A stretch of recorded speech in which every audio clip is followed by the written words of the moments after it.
من الشيطان الرجيم بسم الله الرحمن الرحيم وصلى الله على النبي الكريم. mai girma zaɓuɓɓen gwamnan jihar Zamfara Dr. Dauda Lawan Dare tare da mataimakinsa Malam Mani Malam Mumul Masamu Mudi, sakataren gwamnati babanmu sarkin mahara Dr. Bello Muhammad Barmo da sauran bakinmu assalamu alaikum. Da yake ban san zan yi magana ba, amma kuma duk lokacin da an ka kira ai magana ba a rasa abun cewa. Zan yi magana akan ishu na tsaro.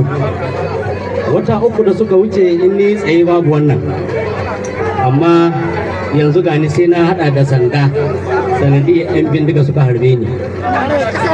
Kusan ni ne kowa jin daɗin waɗannan askarawa.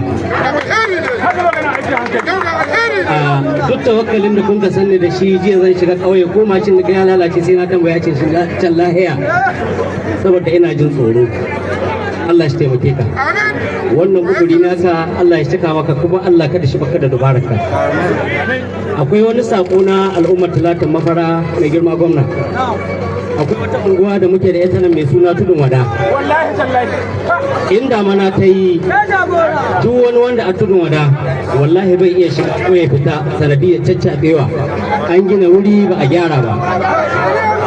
Don Allah in Allah ya ƙara baka dama mai girma gwamna a duba ma al'ummar Tudun Wada a gyara wannan wuri. Insha Allahu akwai ƙuri'u zuzzube wurin nan bi iznillahi ta'ala. A matsayinmu na idanunka kusan in ce na ma a bakinka an gyara in Allah ya so ya ka.